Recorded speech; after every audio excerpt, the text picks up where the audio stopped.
Сайн байцгаана үзэгчдээ. Inside Out нэвтрүүлгийн шинэ дугаар эхэлж байна. Бид өнөөдрийнхөө дугаараар сэтгэл зүй болон санхүүгийн сахилга бат гэсэн сэдвээр ярилцахаар сэтгэл зүйч тогтооны студид авирсан байна. Мөнгөний талаар сэтгэл зүйн хандлага нь бидний санхүүгийн байдалд хэрхэн нөлөөлдөг талаар та бүхэн мэдхийг хүсвэл манай энэ удаагийн дугаартай хамт байгаарай. Манай нэвтрүүлгийн хамтран ажиллагчаар Элит цэцгийн салон болон Солонгосын номер 1 сэтгэл зүйн төв болох Hagma Mongolia оролцож байна. Нэвтрүүлгийн дэмжин ажиллагч Элит цэцгийн салон. Цэцгийн соёлыг Элит цэцгийн дэлгүүрээс.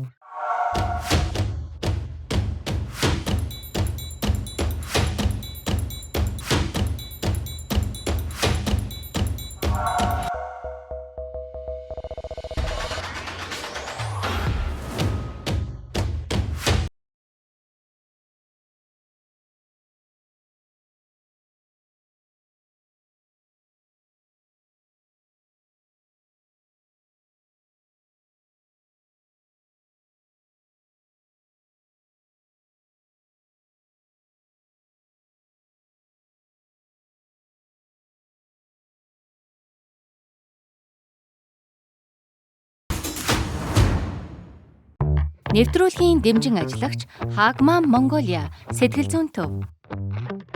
За, манай нэвтрүүлгийн урилгыг хүлээж авч студид маань хүрэлцээрсэнд маш их баярлалаа. За, манай өнөөдрийн сэдэв болохоор бас тэр болгон урд нь яригдж байгаагүй сэдэв баг. Санхүү сэтгэл зүйтэй хэрхэн холбогддог вэ гэдэг сэдвээр хоёлаа ярилцж байгаа тийм. Тэгэхээр та яг санхүү сэтгэл зүйтэй яаж холбогддог талаар та ерөнхийдөө нэг хоёлаа ярилцаад тэгээд дараа нь хоёлаа манай нэвтрүүлэгт ирсэн захиаг хоёлаа уншаад тэгээд ярилцаад явъя.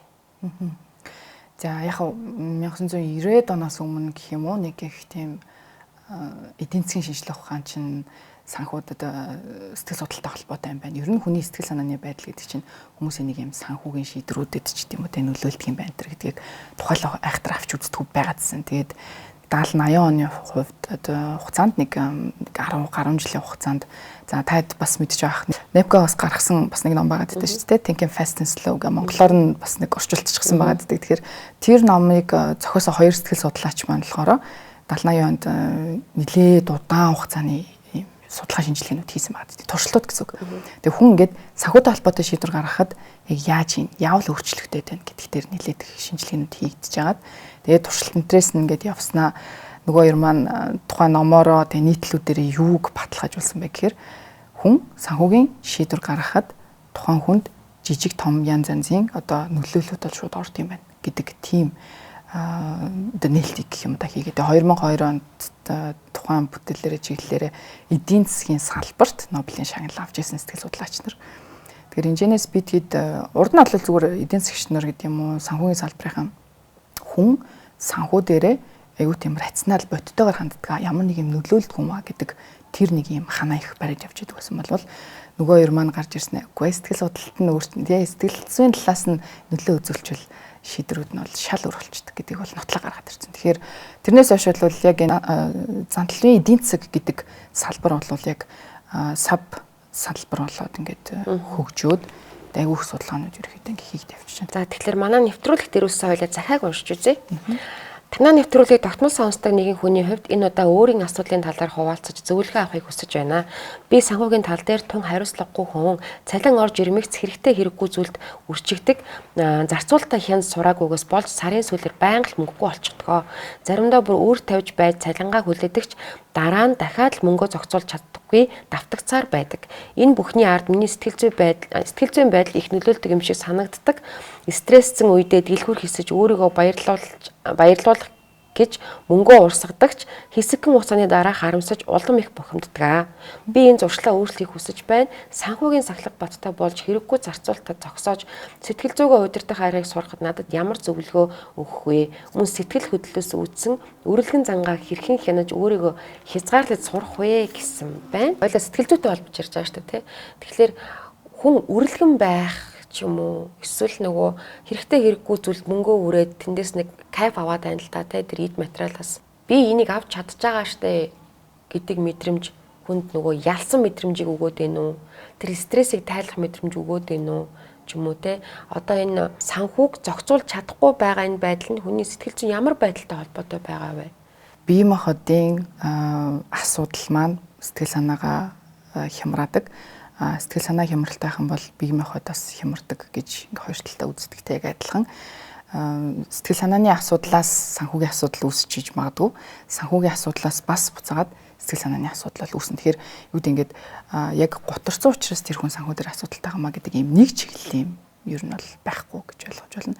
Яг нь саяны тохиолдолд зүгээр юу гэхний ээлжинд бид нэлээд их мэдэх хэрэгтэй вэ гэхээр санхүүгийн сахилга бат гэдэг зүйл бол бид нар дээр зөвхөн одоо нөгөө сэтгэл зүйн асуудал биш, давхар санхүүгийн асуудал гэдэг юм хоёр юм яригдж байна гэсэн үг шүү дээ.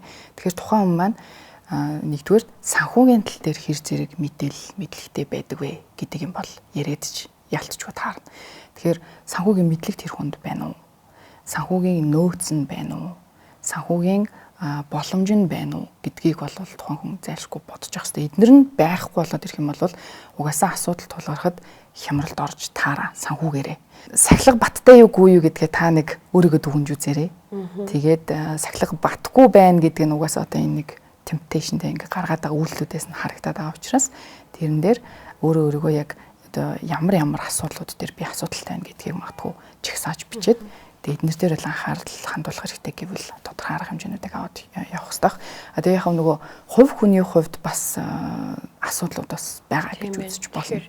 Одоо энэ хүн бол зөвхөн санхүү дээрээ сахилга баттай болохыг хичээхээс илүүтэйгээр миний бодлоор төрөний хуулингийнх нь ярьдаг өөрийнхөө хувь хүний хандлага дээр би юу н хэрхүү юм бэ? Нэрэн цаг баримталт юм уу ч гэдэг юм уу те.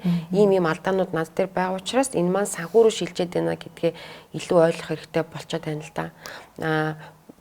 Одоо чинь нэг юм байдаг штэ мөнгөнд хандж байгаа хандлага юмыг ингээ харж байгаа өнцөг нь шал одоо ингээл өөр зөрүүт хүмүүс байдаг те. Жишээ нь зарим нь бол дансанд нь жишээ нь 5 сая төгрөг байгаа. Гэтэ би ингээд ойр үед мөнгө муутай байна гэж ярьдаг. Яа гэвэл тэр хүний зорилго нь ч юм уу хараад байгаа зүйлийг авахын тулд ч юм уу нэг 10 сая төгрөг хэрэгтэй учраас өөрийгөө ч юм уу те ингээд мөнгөгүй байна. Би ойрд ингээд мөнгөгүй яриад. Гэтэл өөр хүн болохоор дансанд мөнгө байхгүй байсан ч гэсэн те яг зүгээрээ те болгочноо зүгээр штэ гэдэг ийм сэтгэл зүйтэй байгаад гэдэг те. Тэгэхээр энэ дээр нэг юм мөнгийг үзэж байгаа тухайн хүний юу гэж одоо мөнгөнд яаж ханддаг юм уу? Ингээд байгаад байгааг ингээд хангалтгүй байх гэж ингээд бодоод ингээд байдаг хүмүүс байхад байхгүйсэн ч аз жаргалтөө олчондөө гэсэн сэтгэл зүйтэй те нэг гоё юм харцсан ч юм уу байраа харцсан машина харцсан. Гэтэ өнөөдөр надад мөнгө байхгүй. Гэтэ би болгочихно авчихна гэдэгтээ итгэлтэй хүмүүс ингээд байгаад байдаг те. Тэгэхээр бас энэ хүний өөрийн нэг юм үзэл хандлага бас айгүй чухал юм шиг санагдаад байдаг байхгүй надаа. Тийм тэрэн дээр яг нөгөө нэг ингэж хэлж болох байх янз бүрийн нөгөө онлуудаас ч гэдэм үү судалгаануудаас ингээ харахаар тухайн хүн санхүүгийн хувьд нэг юм тодорхой зорилго тавиад тэгээд тэрнийхээ одоо араас ингээ нэг юм одоо мөрдөж мөршгөөд те за би нэг сартаа нэг 200 сая төгрөгийг цаашаа чих юм бол нэг жилийн дараа гэхэд нэг тийм болоод нөгөө нэг юм аян гэж боломжтой юм ч тийм үү. Тэгэхээр нэг юм алсыг харна гэх юм уу ямар ч санхүүгийн төлөвлөлтийн хувьд тэгж зорилготой байгаа тохиолдолд бас их дэжгүй асуудлуудаа шийдээд тахшгүй байна. Нэгэн тал бид нөгөө санхүүгийн сахилга бат гэдэг юм уу тийм зүйлийг ярьж байгаа учраас олж штэ гэдэг сэтгэлгээгээр хандаад ах юм бол бас айгу рисктэй, эрсдэлтэй одоо категори руу бол салнууд хэсэг рүү яваад орчин л доо. Тэгэхээр тэрэн дээр өөрийгөө хэр зэрэг мэдж байгаа вэ? Тэр нь үнэхээр яг бодтой юу гэдгийг хэмжих. Тэрнээс биш нөгөө учиргүй би өөртөө ихтэй би чадна гэдэг. Гэтэл урдны түүхүүд дээр нь хүмүүс тэр хүнд туслахаа болчихсон. Магадгүй банкныхын зээлнүүд нь өөр ширнээс нь болоод гарахаа болчихсон байгаа бол үнэхээр хүн хичнээн өөртөө ихтэй байгаа. Тэр нэг 6 сарын дараа, жилийн дараа гэхэд бол бүх нөгөө санхүү талынхаа нөөцнүүд нь дуусаад өөртөө итгэл гэдэг сэтгэл зүйн тал нь одоо өөртөө итгэлгүйгээр солигдоод тэгээ стресс рүүгээ ороод депресс рүүгээ ороод ингээд явчих боломжтой болчихж байгаа байхгүй. Хангалттай мөнгөтэй байсан ч тэр хүн ямарваа нэгэн зүйлд ч юм уу нэг юм сэтгэл нэг юм хандгүй аз жаргалгүй хүмүүс байдаг шүү дээ. Ингээд боломж нь байгаа юм нэг юм өөрийгөө би нэг л юм дотор юм санагдаад байна гэдэг ч юм уу те. Эсвэл бүр тэрийг мэддэггүй ч юм уу. Магадгүй тэгэл байгаа мөнгөө одоо өөрийгөө одоо сэтгэл зүгээ одоо кайфтай байлгахын тулд мөрөөдө тоглодог ч юм уу, нарийцсан гэдэг ч юм уу, тэгж үрдэг те ингээд нэг юм байгаа юмаа өөрийгөө хит их кайфруулж үрдэг жишээ нь хүмүүс байгаад байдаг шүү дээ. Гэтэл нөгөө талд нь болохоор зүгээр л доктортой сэтгэл зүйтэй те. Тэр мөнгөтэй мөнгөгүй байгаа өөрт нь ямар ч хамаагүй. Тэг өөр юмнаас тэргүү амьдралаас аз жаргалыг бүрэн мэдэрч чаддаг ч юм уу те. Хайртай хүмүүсээсээ ч юм уу ингэж чаддаг хүмүүс байгаад байдаг. Нөгөө талд нь байсан ч гутарсаар л байдаг хүмүүс байгаад байдаг. Тэгэхээр мөнгөний ерөөсөө их баг энэ ерөөсөө аз жаргалтай индекст хамаатай биш юм шиг санагдахгүй байгаа байхгүй. Тэр хүмүүс л талаар ихэнх нь мөнгөтэй л илүү аз жаргалтай амьдардаг. Мөнгөгүй хүмүүс одоо сэтгэл зүгээрээ хэцүү байдаг гэж ойлгоод байдаг. Тэгэхээр энэ яг ямар холбоотой байдаг вэ? Яг одоо саяны ярьж байгаа зүйлэл яг нэг хувь хүний сэтгэл зүрхөө ялцж орчиж байгаа тийм. Тэгээд зөвхөн нэг түрүүний ярианда дурдсан шиг хүн өөрөө өөртөө болон амьдралдаа сэтгэл хангалуун биш байгаа, өөрөө өөртөө итгэхгүй байгаа, өөрийн үнэлэмж доогуур байгаа, эсвэл ямар нэг ямар бага насндаа ч тийм үү те ингээд дутаж өссөн энэ нь одоогийн шийдвэр гаргалт амьдралынхаа бүх талбаруудад шууд утгаараа нөлөөлөд тэднийх нь нэгэн зүгээр санхүүгээр л илэрчиж байгаа гэсэн саний жишээн дээр хүний захиан дээрс л харж байна. Тэгэхээр тухайн хүн мөнгөч байна уу, юу ч байна уу нөгөө хэмжээнээс хамаарахгүйгээр байгаад байгааг зүгээр одоо ганцаарчлсан зөвлөгөөнүүд дээрээс гардаг зүгээр туршлагаараа ярихад бага настай илүүх ер нь бол нэлээд холбоотой. Тэр хүн бага наснда хэр зэрэг одоо хайрлагдаж өссөн бэ? Хэр зэрэг тухайн хүн өөрөө өөртөө итгэх боломж нөхцлөөр гэр бүлийнх нь буюу одоо хамттай амьдарч исэн хүмүүс нь хангаж исэн бэ? Хэр зэрэг өөрөө өөртөө итгэх итгэл одоо би чадах юм байна гэдэг мэдрэмжүүдийг өгч исэн бэ? Ямар нэг юм дутуу биш байна гэдэг мэдрэмжийг хэр авч исэн бэ гэдэг тэр бага наснд суур бүрлдэх ёстой мэдрэмжүүд хангагдах ёстой байсан хэрэгцээнүүд хангахдахгүй байгаа тахлаар тэр нь нас биеинд хүрэхлээр янзын байдлаар гарч ирдэг. Хүн болгоны нөгөө төрөлхийн сэтгэл санааных нь байдал төр нэг юм сэтгэлийн хааттай асуудлыг хүлээж авах чадвар энэс хамаарат өөр нөлөөлөгдсөн байдаг. Тэгэхээр нөгөө маань гарч ирээд байгаа одоо шинж тэмдгээ зогсоох гэхээс илүүтэй өөртөө ажиллах миний ингээд нэг юмнуудаа жоохон буруу зөрүү хийгээд байгаа юмнуудын маань цаад шалтгаан нь юу вэ гэдгээ жоох ухаж ойлгох юм бол нөгөө суурьар юмнуудаа болох хандлагатай. Одоо эвтэйхэн болгож болно. Тэгвэл за санхүүгээл шийдчих гээл саяны үнд байна те хоёлаа нийлээл сахилга баттай ах хэрэгтэй. Ингийн тулд одоо зардлаа инг орлогоо инг гэнтэр гэд нэмэр байхгүй яа. Тэгэхээр тэр хүн санхүү дээр буруу шийдвэр гаргаад өнөөгийн нөхцөлд орчоод байгаа нь яг ямар юмыг нөхөд байгаа вэ? Юу дутуу байгааг нөхөд байгаа вэ гэдгийг ярилцах нь бол нэлийн чухал. Нийтийн дунд хадгаламжтай хүмүүс маш бага байна гэж байгаа байхгүй юу? Юм мөнгө ингээ хадгалдаг те ингээд багаар нэг юмдаа хүрнэ гэдэг тийм байхгүй. Зүгээр ингээл түрүүний одоо энэ шиг цалингаа хүлээчдэг те. Хизээ ингээ буух юм бол буугангууд л өрөө дуусчихдаг. Тэгэл одоо бизнес эрхэлдэг хүн байх юм бол жишээ нь санхүүгийн асуудалд орно. Тэнгүүд нь сандарсандаа очиод зээл авчдаг. Тэгэл нөгөө сар чинь төлөгдөж байгаа шүү дээ тий. Тэгэл жоох уналтанд оронгууд дахиад нэмэлт зээл авчдаг. Гэтэл энэ чинь цаанаа нэг тодорхой хэмжээг арталтаа хадгалах ёстой гэдэг ийм одоо бидний мэдээл байгаа ирнэ хадгалдаг байхгүй би бол жишээ нь. Би энэс жоох нэг ч гэсэн аваад хадгалах хэрэгтэй дээ гэд мэдээд байгаа ирнэ л тэр үйлдэлийг хийдэг. Чиний ингээд миний сэтгэл зүйтэй холбоотой л байгаад байна л да. Тэнд яг юу явагдаад байна гэдгийг би бас ойлгомоор санагдаад байгаа байхгүй. Тэгэхээр нөгөө эхний л хийдрүүг орох гэдэг юм л да. Эхнийх нь болохоор хоёуланд нь нөгөө ерөөсө тулахгүй байгаа байхгүй. Одоо нөгөө тартагтаа тулна болно. Ёроолтоо очино гэл нэг манайхаж ярьдэн шүү дээ. Тэгэхээр тийм нөхцөлд ер нь очиж ийсэн үү гэдэг асуулт. Би бол асуумаар санагдаж байгаа байхгүй. Тэгэхээр үгүй гэж бараг хариулах байх. Яа тэгэхээр тийм нөхцөл байдалд очисон ч гэсэн нөгөө санхүүгийн нэг юм мэдлэг нь байгаад байдаг ч юм уу эсвэл мэдлэгтэй нэг хүн гарч ирээд туслаад байдаг ч юм уу эсвэл нөгөө нөөц бололцоогоор энэ тэндээс хүмүүсээс зээлж мэлээд тэгэхээр ингээ болчдөг. Тэр нөгөө санхүүгийн үндсэн нэг юм одоо түрүүний хэлсэн нэг юм гурван байгаад байгаа шүү дээ. Тэр нь байгаад байгаа учраас хоёлаа учиргүй нөгөө нэг юу ч хүү болохгүй байгаад тэднэрийг ингээд аргалаад ингээд яваад байгаа учраас яг хадгалъя да гэдэг дээрээ нэг их бас очихгүй байгаа. Дээрээс нь магадгүй нөгөө гэр бүлийнхэн энэ төр дайгуул тусалж байна. Магадгүй гэр бүлийнхэнд нөгөө эрүүл мэндийн ч гэдэм үү, эд материалын ч гэдэм үү та ингээд маш хүнд хэмжээний тийм асуудалтай үйл явдал бас эргэн тойрныханд айхтар тохиолдоогүй ч гэдэм үү та нэг юм одоо муухагаар хэлэн гэх юм уу эсвэл бол магадгүй сайн тал нь ч юм уу те таны хувьд нөгөө тартагтаа тулсан тийм нөхцөл байдал руу бас очиж байгаагүй юм болов уу гэж жишээ нь таамаглах гэдэг байгаа байхгүй зүгээр таамаглахлаар тийм дээрээ тулах юм бол хүмүүс за одоо энэ ч дайраа яриад болио те нэг иймэрхүү байдлаар арай ажиллах байх. Тэгэхээр тийм дээрээ нэг бол хоёулаа тулах хэрэгтэй болох уу? Эсвэл ингээд юу гэдэг насаа бодсон ч тэр ирээдүйд гарах ингээд эрсдлүүдээ бодсон ч тэр за одооноос нэг иймэрхүү байхгүй л гэдэг бас нэг юм тооцоолж үзээд ирээдүгөө ингээд харах юм бол за одоо жоох ухаантай бай те нэгэнт ингээ мөнгө олдооддаг болдог. Ингээ болгочдөг өдөр тутмынхаа асуудлыг нэг сараа жилээ ч юм ингээ даачдаг. Тэгвэл гинт нэг ийм асуудал гарвал яах вэ гэдгээ ингээд буцтайгаар бодоод тэднэр дээр санхүүгээ яах вэ гэдэг дээр ингээд төвлөрөх гэдэг юм хийвэл илүү зүгээр хаа. Гэтэ мэдээж энэ дээр бол нөгөө санхүүчнэр илүү бас зөвлөгөө өгөх хаа. Гэтэ зүгээр миний талаас мэрэгжлийн талаас ингээ харах юм бол өнөө хүртэл тийм юм хийхгүй ингээл яваад байна гэдэг нь юутай холбоотой вэ гэхээр үнэхээр тийм юм хийхээс өөр аргагүй нөхцөл байдалд ороогүй байна гэдэгтэй л би бол шууд холбож тайлбарлахаар байна л да.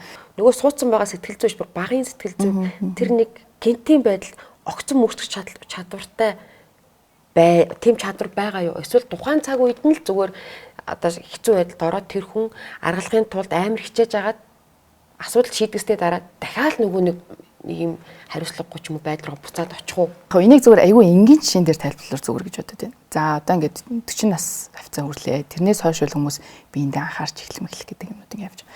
Тэгэхээр нэг 30 40 нас хүртэл хүмүүс яах вэ гэхээр ингээд зүгээр амьдраад болоод исэн штэ гэдэг юм яриа л та тий эрүүл мэндтэй холбоотойгоор.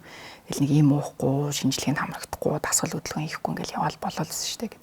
Тэнгүүт нөгөө яг өвдөө 40-оос хойш ингээд өвдөөд мис засал дээрээ тулаад ирэнгүүт за одоо хөдөлгөөн хийхээсээр аргагүй юм байна да.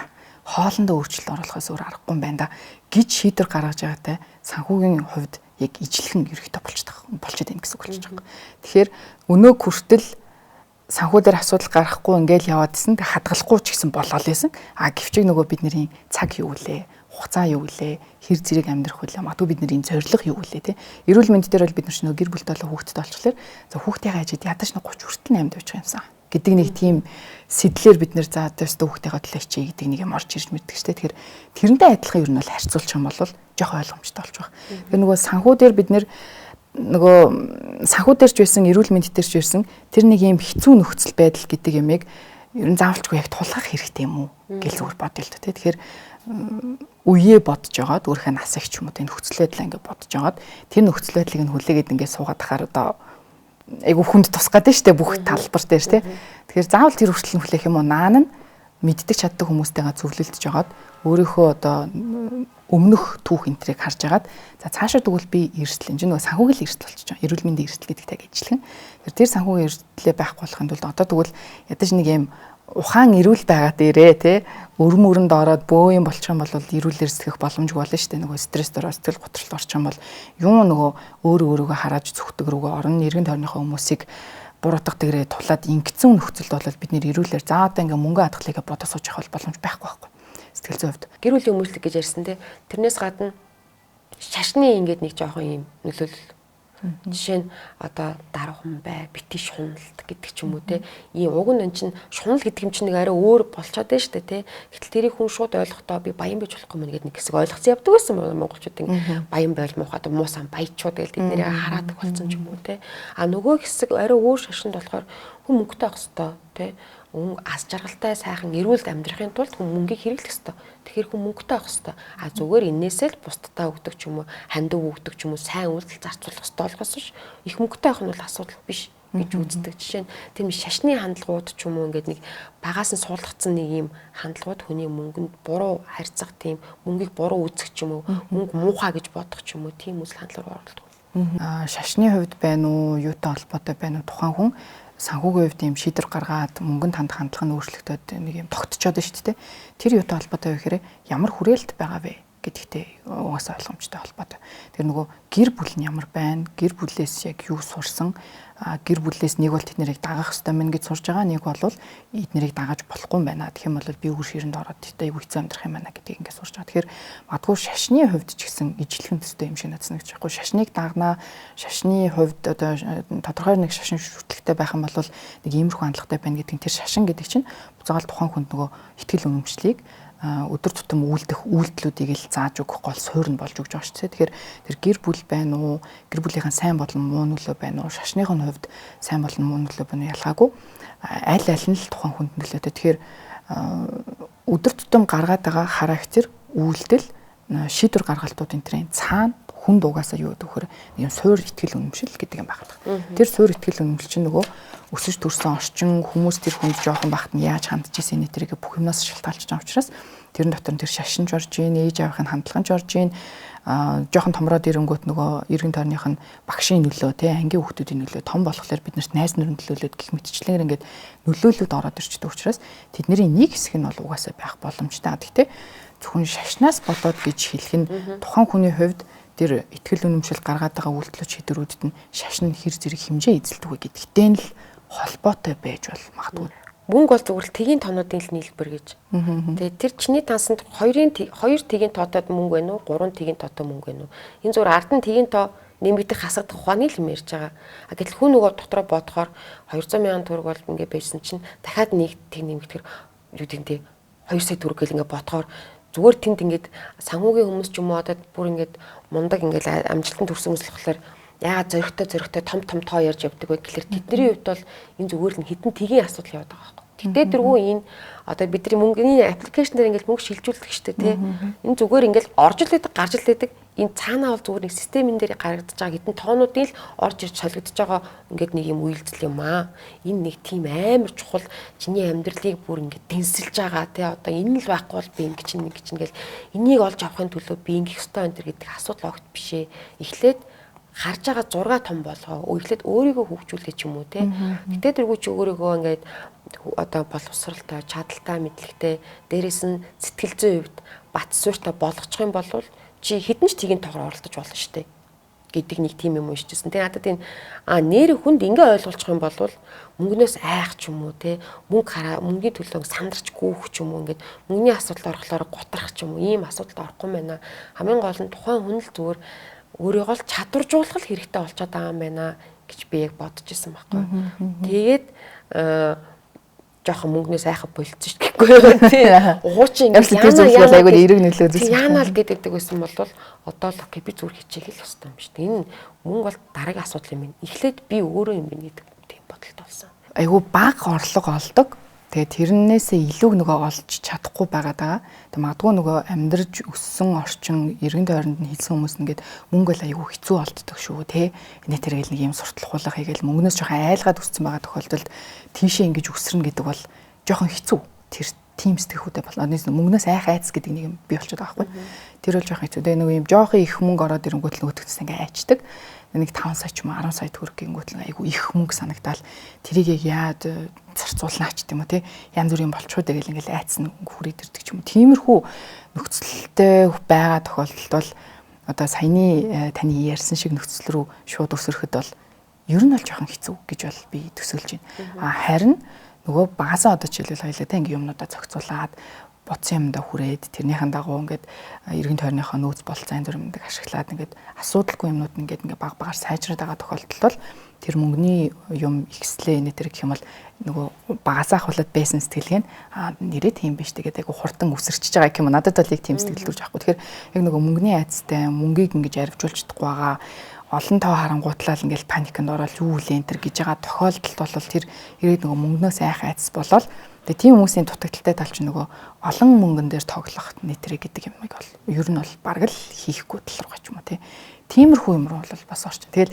ахаал нэг юм болгон дээр цаана тухайн хүн яг яаж өссөн ямар хандлагатай энэ тэр хандлага нь хаанаас гараад ирсэн тэгээ тэрнээс болоод сэтгэлгээ нь хурдан тэлэх юм үгүй мөн тэр хамаг юмнууд нь шийдэгдээ явчихдаг. Тэгэхээр яг зүгээр энэ дээрээс нэгтгэхэд дүгнээд би юуг айгуу хэлмээр вэ гэхээр өөрийгөө анзаардаг л ах л гэж хэлмээр байна. Тэр санхүүгийн сахилга бат байна уу, эрүүл мэндийн асуудал байна уу, те эсвэл ажил карьерийн асуудал байгаад байна уу, юун ч байсан хамаагүй зөв нэг юм тухтай суугаад өөрийгөө сонсдог, өөрийгөө нэг анзаардаг.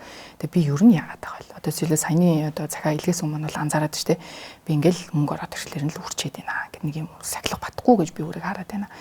Тэнгүү тэрний асуудал нь цаана yes танд айгу мөнгө олтоод нэг талаараа сайн боловч би хүнтэй ч холбоотой асуудал нь олоод байгаа хамаг мөнгө гэж өрн тараа хийгээд штэ. Тэгэхээр сэтгэл санаан дээр жоох ажиллах хэрэгтэй юм шүү гэдгийг ярьж байгаатай адилхан бүх талбар дээр ер нь бол асуудал гараад идэг. Тэр нь эрүүл мэнд, хувийн харилцаа, тий, хувийн хөгжил, ажил, гэр бүл ингээл одоо хүүхдтэйгээ харилцаа ч тийм хүмүүстэй харилцаа гэл ингээл аюул олон юм дээр асуудал гарах гад идэг. Тэгэхээр тэднийг нэг бүрчлэн юм бодох, анзаарах цагийг өөртөө гаргах юм бол айгүй олон юмнууд бол шийдэх боломжтой байна. Одоо хуучин бол жишээ нь хүний хувцаар нь ухтаад ухаанаар нь үддгээ гэл ингээл тийм үг байсан. Тэгэхээр хүн болгон гаднах хувцас нь ер нь хувцалтай айгүй чухал юм байна. татнах үзмж айгу чухал юм байна гэл тэрэндээ анхаардаг байсан үе байдаг байсан бол одоо сүүлийн жишээ нь хамгийн мөнгөтэй хамгийн чадвартай хүмүүс хамгийн энгийн даруухан хувцастай тий одоо ингээл Америкт жишээ нь одоо Марк Цукерберг пүрүс унаал явж идэг гэдэг ч юм уу тий ингээд даруухан байх тусмаа энэ ингээ гоё харагддığımаа гэдэг юм руу ингээ шилжээл тэгэл ингээл нэг юм хүмүүсийн үзэл хандлаганд ингээд нөлөөлсөн нэг нийгмийн нэг юм яг үнэн ч юм уу худлаан ч юм уу мэддэхгүй нэг хандлагууд ингээд хүнд айгу нөлөөлдөг байх л та. Тэгэд гэхдээ хүн яг тэр дунд яг өөрийн гэсэн үзэл бодолтой байх хэрэгтэй юм шиг байхгүй тий. Би яг үнэхээр энэ яг алиг нь даах юм гэдэг ч юм уу тий. Хит ганган байх юм гэдэг юм уу. Хит би бусдад өөрийгөө баталж харуулах хэрэгтэй юм. Эсвэл зүгээр л би уртгаа яг л 50 байж хэрэгтэй юм уу гэдэг ч юм уу тий. Ингээд нэг юм өөрийн баттай суусан ихтгэл үнэмшил бас айгу чухал юм шиг байгаа юм л та. Аливаа зүйлийг ингээд одоо ч нэг инфлюенсер гээл ингээд юм гарцсантай ингээд нэрэл тэр хүний л идэлж хэрэглэж байгаа юмыг идэлж хэрэглэхгүй бол би нэрээ амьдрахгүй ч байгаа юм шиг санагдаад л та. Энд чинь ингээд хиймэл юм цаана нь маркетингийн юм яваад байна. Бид нэр ингээд дэлхийн ертөнцид тэр чигтээ бид нэр зөв битүү маркетинг дотор өглөөс ирэл орой унтдаг гэж байгаа байхгүй те. Ингээд бүхэл юмыг ингээд зарахын тулд борлуулахын тулд ингэж ажиллаж байгаа ш та. Угаасаа бүх систем, тим систем дотор орсон. А тэрэн дотор хүн ерөөсөө ингээд үгүй энэ бол надад яг энэ хүний хэрэглэж байгаа гоё юм байна. Гэтэ надад шаардлага байхгүй шүү дээ гэдэг ийм одоо ихтгэл үнэмшилтэй ч гэдэг юм уу тийм нэг сэтгэл зүйтэй байх хэрэгтэй юм шиг байна. А тэгэхгүй ингээд нөгөө юм болгоныг дагаж өсч чинь гэдэг чинь бид нар амжихгүй шүү дээ. Тэр болгонд ингэж тэгэхээр энэ бол зөвхөн маркетинг шүү. Нүдэнд чинь гоё харагдаж байгаа шүү. Гэтэ яг үндэ чамд бол нэг тийм хэрэгтэй юм биш юм аа гэдгийг л одоо бас сурах хэрэгтэй юм шиг байгаа байхгүй юу. Сэтгэлхий болгон ингээд нэг юм хэрэглээний зээл гаргаж байгаа аппликейшнуд байдаг болсон тий. Та нэг авахтаа хүссэн юм аа хит хуваагаад ингээд хүүг ч юм уу урьдчилгаагүй ингээд авчих гээл тэнгууд хүнд нэрээ гоё санагдаад тэгтэл тэрний ард ашиг байгаа шүү дээ тий. Үнэхээр яг хүнд ингээл юм хүү мүүгүү ингээл яг өгдөг газар тийм бас байгаа ч үгүй ч юм. Тэн цаана ашиг явагдаж байгаа шүү. Та ингэж байгаа шүү гэдэг бас тоглоомын нэг юмд орж байгаа шүү гэдэг ойлгох байгаа шүү байгаа юм. Наа чин их сонирхолтой. Одоо миний ярих туртай гэх юм одоо хэсэг гарч ирж байна. Юу гэхээр зөв бид нэр өөрсдөө энгийнээр төсөөлөх юм бол нэг юм цээж нь хоосон гэд нэг төсөөлье. Тэгээ тэр цээжний хоосон байдал одоо сэтгэл санааны хоосон дүүрэн л ярих гэдэг юм л дээ. Тэгэхээр нэг юм өөрийнхөө цээжний зүгээр хэмжээг бодчихгүй те. Тэр хоосон гэж үү. Тэнгүү тэр ингээд багнааснаас өсвөлээд ингээд айгүй юм эерэг мэдрэмжүүдээр ингээд дүүрээл явж явах хэрэгтэй л гэж үзээд авахгүй. Тэгжээж бид нэр эрүүлэр сэтгэнэ, эрүүлэр харилцаанд орноо, эрүүлэр шийдвэр гарганаа гэл ингээд ярьдаг. Тэр нь түрүүний нөгөө хэлжсэн гэр бүлийнхэндээ хайрлагдчихсэн үү, хүлэн зөвшөөрөгдөжсэн үү, өөрөө ямар нэг юм ингээд аагаас Б цэрүүн гэж хүрээд тэр нь одоо юу гэдэг ингээд хичээлээ хийсэн ч байж болно. Эсвэл бол айгүй гоё юм ойдогч байсан болно. Эсвэл бол нэг сурны одоо нүдсээр гад гитар дараа сурцсан ч байж болно. Тэ юу ч байж болно. Тэгэхээр нэг юм өөртөө итгэл өөрөө би чадандаа гэсэн нэг юм өөр үнэлэмжний асуудал ч гэдэм үү те. За тэгэл ингээд хүмүүстэй харилцахлаар бас нэг юм дайггүй болоод байна ч гэдэм үү. Энийг юм цээжин доторх хоосоо орон зай эерэг өөрийн болон бусдын нөлөөллөөр ингээд дүүрээд ингээд явж байгаа шүү дээ. Тэр доторх зүйл нь дүүрэн байгаа нөхцөлд түрүүний нөгөө хоёулангийнх нь яриандаа дурдж байгаа. Баян байхаараа ингээд гоё машин унах хэрэгтэй юм уу? Эсвэл бол дараахан байх хэрэгтэй юм уу гэдэг сонголтыг ч бараг яг үнийг хэлэхэд хийх шаардлагагүй тулдаг гэж үзэж байгаа юм. Өөрөөр хэлбэл нөгөө хүнд тоогдох гоод хүнд гоё харагдах гэдэг гэдэг ахаал нөгөө нэг цээжний аль нэг хэсэг нь хоосон байгаад тэрийг тэрүүгээр л дүүрэх гэдэл үзээд шүү дээ. Одоо нэг юм пазл хэвлүүлээд байгаа юм шиг юм болоод байгаа. Тэгэхээр минийхаар бол нөгөө хүн сонголт хийх хэрэгтэй энэ гэхээсээ илүүтэй хүн үнэхээр цээжин дүүрэн байгаа бол угсаа сонголт хийхгүй. Энэ гоё юм байна. Тэрийг нэгсэндээ дуурайх гэж хичээхгүй гэсэн. Тэр чинь нөгөө өөрөөсөө өөр хүн байх гэж хичээгээд байна гэсэн үг болчих шүү дээ. Тэгэхээр юу дутуу болоод тэр хүн тийм сонголтыг хийх гээд байгаа юм бэ гэдэг чинь их сонин буюу нөгөө цээжнийх нь айл хэсэг хоосон. Тэр хоосон нь яг юу юм гэдгийг л одоо сэтгэл судлаач нар ажиллаад идэг нь ер нь бол тэр шүү дээ. Тэгэхээр нэг л биш байна энэ гэдэг миний туршлагаар бол 30-аас дээш наснд 40 дөхөхөөрөө илүү хүмүүс тийм бие хүний асуудал ярьж орж ирдэг. Нэг 30-аас өмнөх наснд 20 настай болохоор тохиолдол нь олон биш учраас анзаарахгүй нэг ганц 2 удаагийнхыг за нэг иймэрхүү болчлоо гэдэг хаяа явагддаг. Тэгээ нөгөө 30-аас дээш 35-аас дээш 40 орчим наснд хүрээд ирэхлээр 20 жилийн хугацаанд нэг юм давтагдчихж байгаа байхгүй. Тэгэл зөвлөгөөнд орё гэдээ ороод ирэхлээр хэлдэг нь нэг л биш байна гэд анзаарсан чинь анзаарж байгаа байхгүй тий. Анзаарахгүй болоод ингээд 50 хүртлээ явчихна. Анзаарсан чинь нэг юм байнга давтагдаад байна. Энэ яг юу вэ? Тэгээ найзуудаасаа ч юм уу эргэн тойрныхоо хүмүүсээс асуухлаар нэг юм өөрийг нь 20 30 жил мэддэг хүмүүс чинь нөгөө мэддэг хөтлийнхаа үнцгийг хэлдэг. Тэгээ мэрэгжлийн хүн дээр очиод сонсохлоор арай нэг юм өөр юм гаргаад ирдэг тий.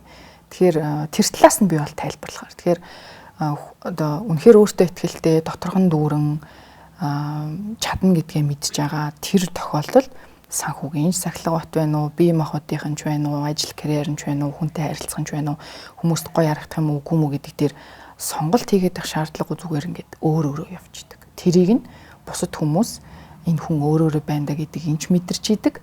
Дээрэс нь нэг юм одоо юу гэдэг нь хиймлэр зохиомлоор гаргаад ирсэн биш байна гэдгийг хүртэл ингээд мэдрээд хүлэн зөвшөөрөөд явж байгаа. Гэтэл нөгөө доторх нь хоосон тэрийг нэг юмар нөхөх гээд байгааг бол бид нэр бараг л ингээл нэг хэд ярилцаал мэдчихдэг шүү дээ.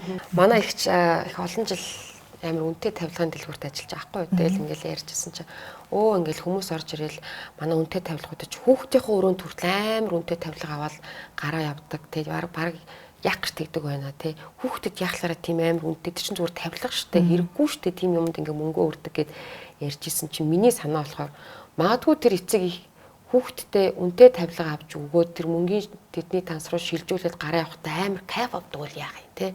Би хүүхдтэй ийм гоё юм аваад өгчлөө шүү. Би чадчихшгүй гэдэг нэг тийм кайф авахын төлөө тэр хүн зүгээр тэгээс тэрийг яг үндэ тэдэн төрөний тийм гэдэг итэр хүүхд ч мэдэхгүй гаднаас орж ирсэн хүн ч харахгүй л те зүгээр тэр хүн л кайф авах нь айгу чухал байгаа байхгүй. Хүүхдээ би тийж чадчихшгүй. Би сайн эцэг их вэ шүү гэж бодож байгаа тэр кайфыг тэндээс авч байгаа нь тэр үрж байгаа мөнгнөөс илүү аз жаргал өгж байгаа бол яах юм гэдгсэн чинь нэрэ хүмүүс тэгээд ингээд идэм бэ нэг тэгжсэн. Тэгэхээр яг сая наачлал ингээд бас бодогдчихлаа юм л да тийм. За тэгэхээр өнөөдрийн сэдв маш сонирхолтой байлаа. Миний бодлоор яригдаагүй айгүй олон зүйлүүд үлдчихлээ. Яг сүүлийн дээр зүгээр нэг жоохон тодруулах юм уу надад санагдсан юм байл гээд нэгдүгээр бид нэр тэр эмхтэй тэр одоо үнэтэй тавилгын газар ороод мөнгө зарцуулж байгаа нь хэр хэмжээний мөнгө тэр эмэгтэйд билээ гэдгийг бас бодох хэрэгтэй. Өөрөөр хэлбэл өдөрт хэдэн тэрбумаар олдог орлоготой байгаа тохиолдолд нөгөө нэг худалдагч эмэгтэйгийн бодож байгаа шиг одоо тийм үнэтэй биш байвал яах вэ гэдэг талаас нь бас нэг талаас нь харах хэрэгтэй баг тийм.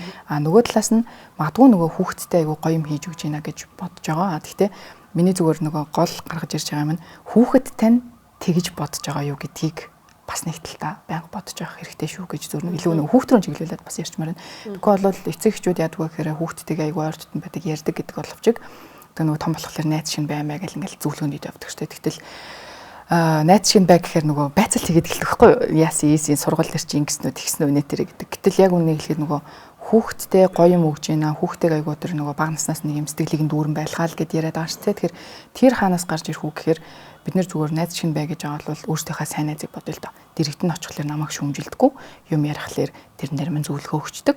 Хэцүү юм тулгарх юм бол заадаа ингээд намайг дийлээд нэг уйлаадах та гэдэгтэй. Эсвэл чаддаг мэддэг юмайг ингээд зөөж авчираад нэг тусалчих гаддаг нэг тийм хүнийг бид нар найзаа гэж хэлдэгтэй адилхан хүүхдийнхээ хувьд найз байлгах тэр нэг юм цээжин дотор байгаад байгаа хоосон зайгийг дүүрэг гэхийн тулд тавилга авч өгөх юм өөр юмар хийлэх одоо нөхөх үү гэдгийг бас бодохгүй болвол эргэл хүүхэд насан турна дахиад бүх амьдралынхаа талбар дээр асуудал үүсгэн. Тэр асуудлыг ядаж нөгөө бид нар чадах чинээгээр багаас нь нөхөж явахгүй болвол ингээл нөгөө түрүүний те саяны жишээн дээр дурддагдчих байгаа шиг олсон хам хүмүүнүүдэд цацчихдаг. Тэрийг яг юугаа нөхөд байгаач бодохгүй ингээл 40 төрч юм бол айгу харамсалтай те. Тэгэхээр ирээдүйд олон зүйлүүдийг төлөвлөх гэдгийг зохицуулах хэрэгтэй учраас тийм тэр талаас байгаа шүү гэрчтэй хүүхдэд. Одоо сүүлийн асуулт нь та манай үзэгчдэд тандаад ерөн санхүүгийн сахилга бат та байх ч юм уу те энэ талаар ерөн гоё чассан зөвлөгөө өгвөл те ер нь ингэ хэрэгтэй байдгийг шүү гэдэг нэг тийм зөвлөгөө өгөөч.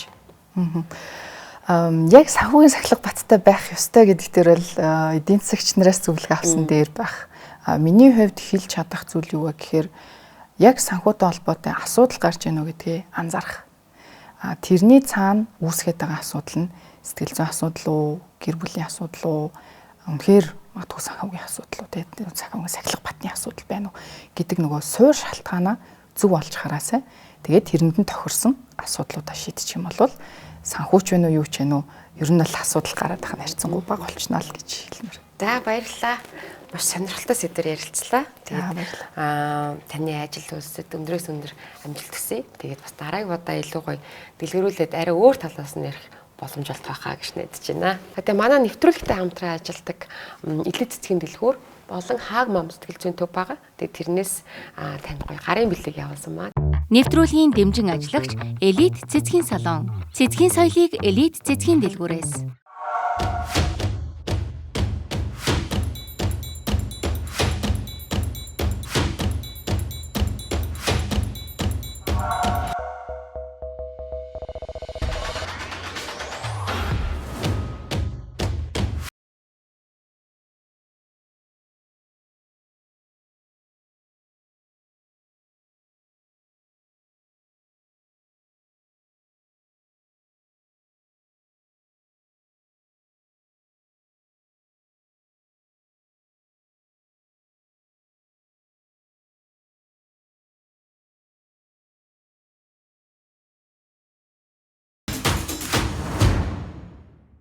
Нэвтрүүлгийн дэмжин ажиллагч Hagman Mongolia сэтгэл зүйн төв. Танай үйл ажиллагаас надад их сонирхолтой санагдсан. Хүний сэтгэл зүйн хариуцлага ч юм уу сэтгэл зүйн байдал дээр одоо тулгуурлаад тий хүмүүс санхүүгийн асуудлыг шийдэхэд тусалж байна гэдэг бол бас сонирхолтой шинэ гаргалгаа надад санагдсан. Тэгээд та бүхний ажилд өндрөөс өндөр амжилт хүсье. Баярлалаа. Санхүүгээ зөв удирдахын тулд та өөрийнхөө сэтгэл зүйн хандлагыг ойлгох нь хамгийн чухал гэдгийг та энэ удаагийн дугаараар ойлгосон байх гэж найдаж байна. За манай нэвтрүүлгийн хамтран ажиллагчаар Элит цэцгийн салон болон Солонгосын номер 1 сэтгэл зүйн төв болох Hagman Mongolia оролцлоо. За дараагийн дугаараар дахин уулзлаа. Түр баяртай.